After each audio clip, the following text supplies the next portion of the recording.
Hey guys, this is OddOneGaming. This is going to be another Raid Shadow Legends video. In today's video, I want to show you something really fun that I've noticed that I could actually do, and that is in Soul Cross on hard stage. I actually managed to solo these two bosses by just using Artak, okay?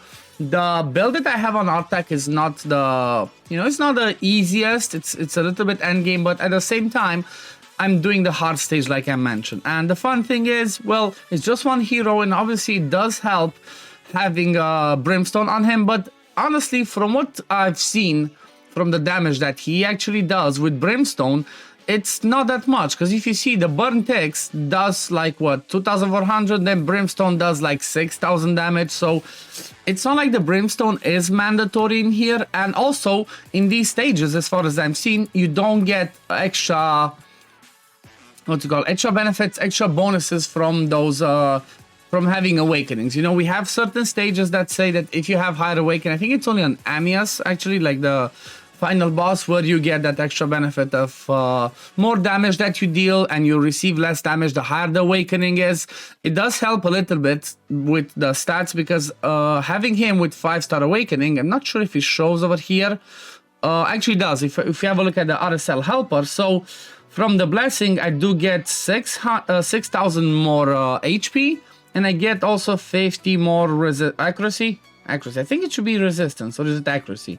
Accuracy. So overall, it's nothing to. I don't think it's mandatory. Again, I want to emphasize the fact that I don't think this one's mandatory, but it's pretty fun, and I'm pretty happy that there's another one of those stages where we can actually solo it.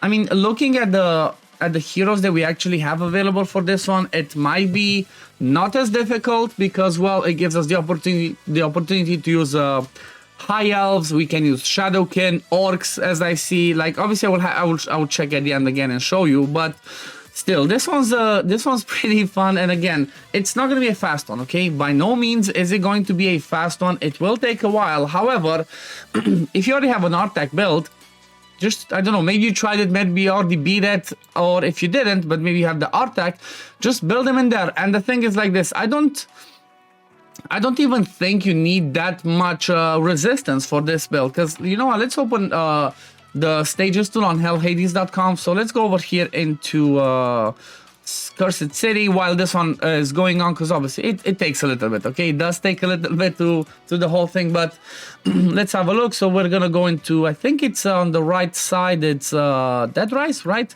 Oh my god, am I gonna find it, or am I gonna just have to go through all of the stages to find it? Does it not say not a cell helpless? Okay, so it is the Cursed City District 3, which I think is Dead Rise, and it's hard 12. Let's see, is it this one? No, it's not this one. That means it was in Plague Home. I forgot. I just forgot. So let's go to hard mode. Stage 12. Okay, there we go. So basically over here, what it shows us is the fact that we need only 230 accuracy, which is not that much. It shouldn't be that hard to obtain. And then when it comes to the resistance, this one we need 305. And considering the fact that we have the passive also, okay, we do have the passive from Artak that gives himself the...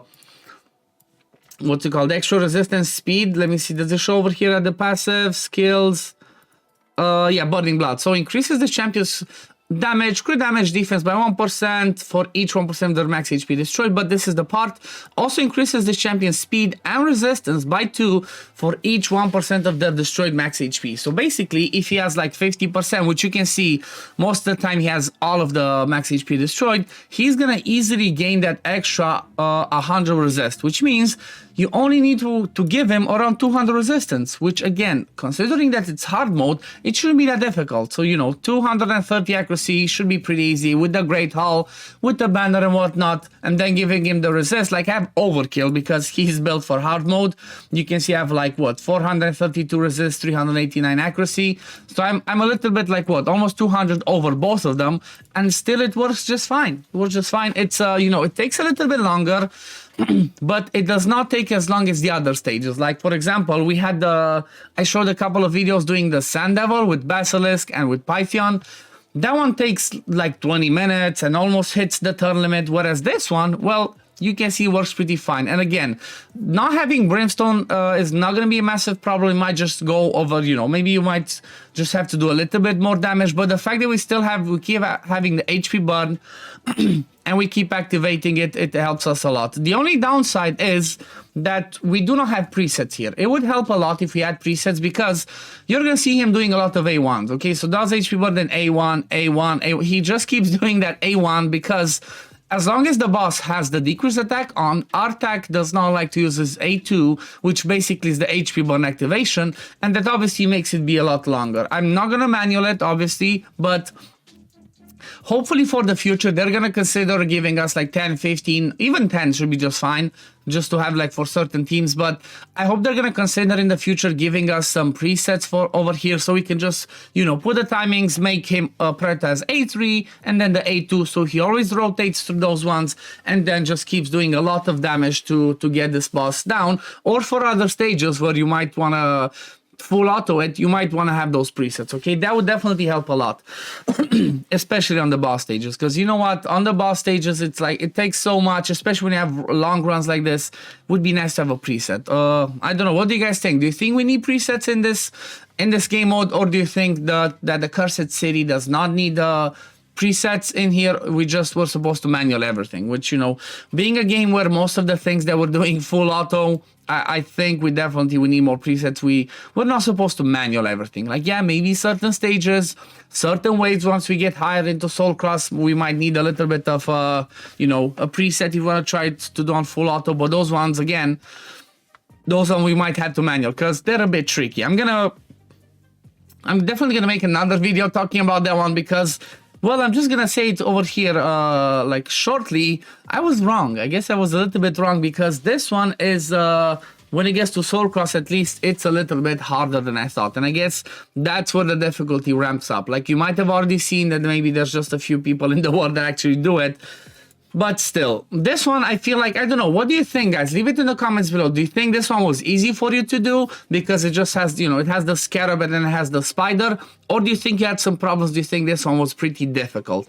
Because for me, like I said, it seemed to be pretty easy. I've not tried to like bring a full team and whatnot. I just saw that we have the spider. I saw that we have the Scarab King. I knew that I have a Bloodshield accessories on my Artak, so I said, you know what? Let me just try and solo it. I've already done it like a few days back, but I thought, let me just make a video on this because some of you might want to see it. And some of you maybe thought about it. Maybe you might have thought like, okay, maybe this one works, maybe it doesn't. And maybe you're waiting for a content creator like myself to make a video on it just to prove you that like, yes, it works. And you might just go in there, give him a Bloodshield accessory if you don't already have one, and you might just finish this pretty easy. Because I'm quite sure for most people, Artak is already built in a regen set, okay? Because for most areas where he is useful, you definitely want him to be built in a regen because you want him to survive, heal up, and be able to do the, you know, good enough job, especially in places like the Ice Golem. That's where he shines mostly. Ice Golem is his best spot, and at the same time, even if you use him in Hydra, regen is still a good set for him because it helps keep himself alive. And there we go. I even did it a bit better. 9 minutes and 49 seconds, 448 turns, and that's the double boss being soloed. You know, this is, again, this part seemed easy, but still, it can be difficult. So the conditions for this one were having orcs, ogrins, shadowkin, and high elves, but magic only. So I guess you could even try to do something else, but there's nobody in here that kind of like brings shields that I see at the top of my head, that you would be like, okay, I can bring this person, bring shields, keep them up all the time, so it's not really. Maybe another thing that you could do, you could even try and duo it, bring somebody else alongside him, maybe somebody like Michinaki in a destroy set to try and take the shield down. But you know what, if it works like this, why worry about it? Let's see. So yeah, you see some teams actually have full teams going on with full blast, but I'm still doing pretty fine, lots of turns, but it worked with Artak. It's another one of those ones where we can actually solo the bosses, and this time around it was a duo boss. But let me just quickly show you his build. So he is at 249 speed, 83k HP, 3.4k defense, 389 accuracy, 432 resist. Again, This is the build for my hard golem, okay? I'm using him in the hard golem 10, so he needs lots of accuracy and resist to do all of his stuff. Then again, regen plus, this is mandatory, okay? Having, even though, look at this is the bad ring, but it's the ring that I had that didn't swap to this one. Look at this one.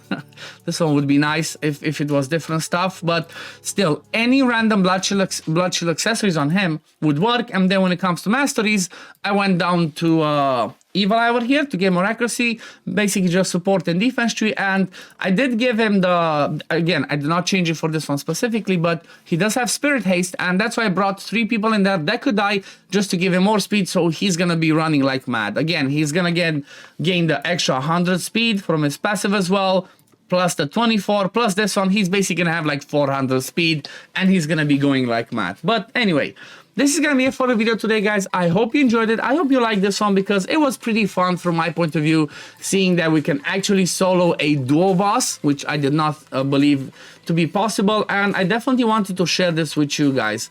Like, when I first went in, I thought, oh, this is the one.